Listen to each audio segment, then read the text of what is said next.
Now to the other big breaking story, the crisis in Egypt.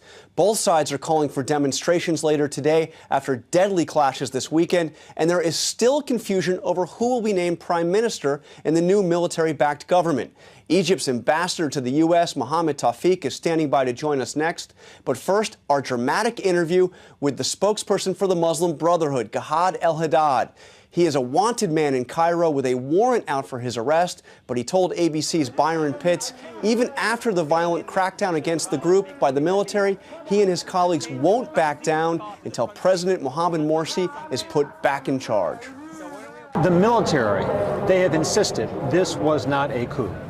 Well, I don't understand what naivety can behold any person to see all the ingredients, political science-wise, of a coup and not see it's a coup. It's military junta on TV, tanks on the street, troops on protests, military people shooting civilians. I mean, it's every ingredient of a full police state. I mean, what else are people waiting for? The leadership of the Muslim Brotherhood has been calling for the return of President Morsi. It seems, as we sit here now, that's not going to happen. So what is Plan B? There's no Plan B. At the end of the day, we stick by our principles. We either return the president back to his rightful place, or they're just going to have to shoot us in the street. Why say something like that? Because I lived most of my life under an oppressive state of Mubarak. My father did the same under different regimes. My grandfather did the same.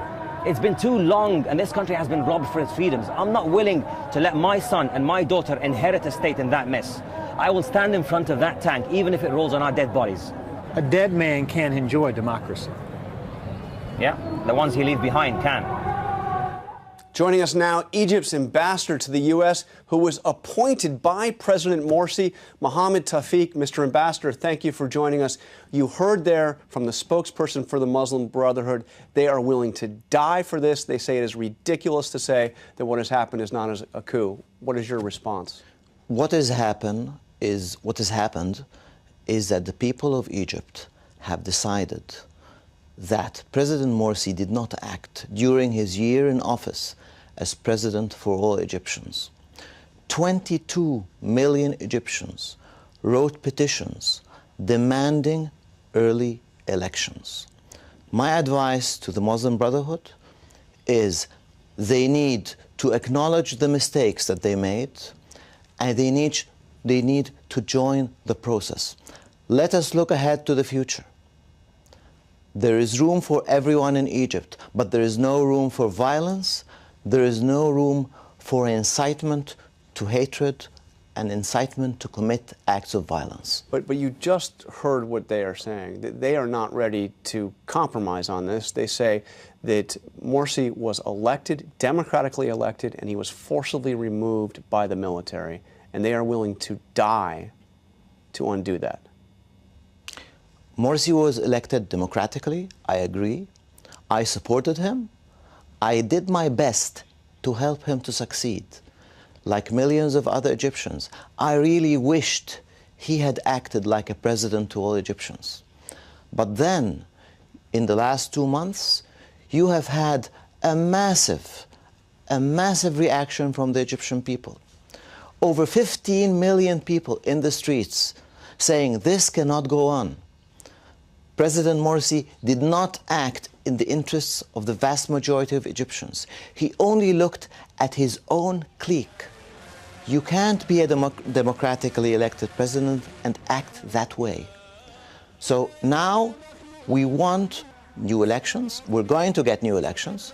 We're going to get a new parliament. How soon will we see new elections? As soon as we possibly can. But what we need to do is... Are we talking months, weeks, months, years? I mean, how quickly does this As happen? quickly as we possibly can put it together. What we need is national dialogue. We need everybody to be in the process. We will not repeat President Morsi's mistakes. We want an inclusive process. This is what the Muslim Brotherhood need to understand. They need to look to the future with the rest of Egyptians. There's room for everyone. We want a truly democratic, pluralistic society. What are you hearing from the Obama administration? Are they recognizing this new military-backed government? Everybody in the United States that I meet, everybody, without exception, they really want a democratic Egypt. They feel it's good for Egypt, and it's good for the United States, and it's good for the world. And we agree. And this is what we're working towards achieving.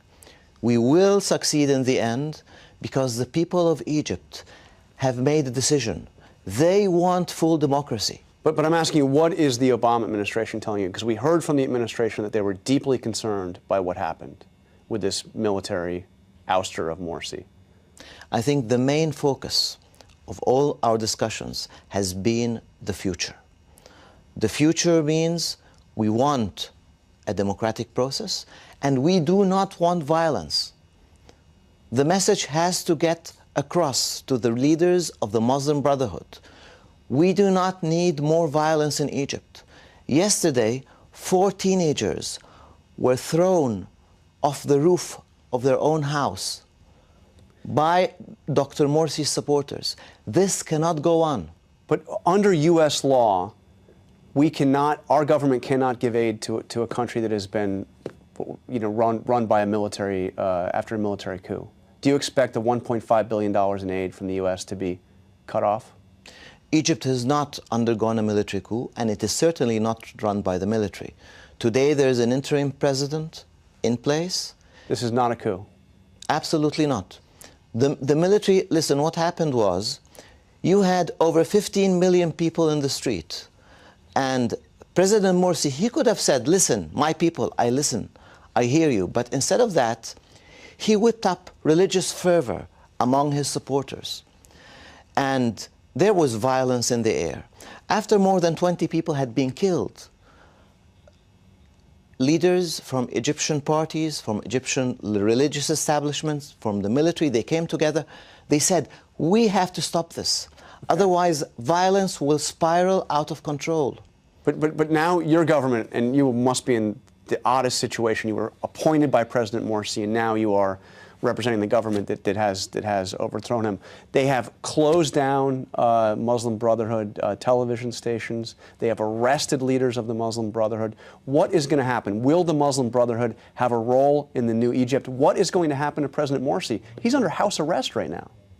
Well, the people have a right to demonstrate peacefully. This is guaranteed by the Constitution. People have a right to express themselves in any way that they want without inciting to violence.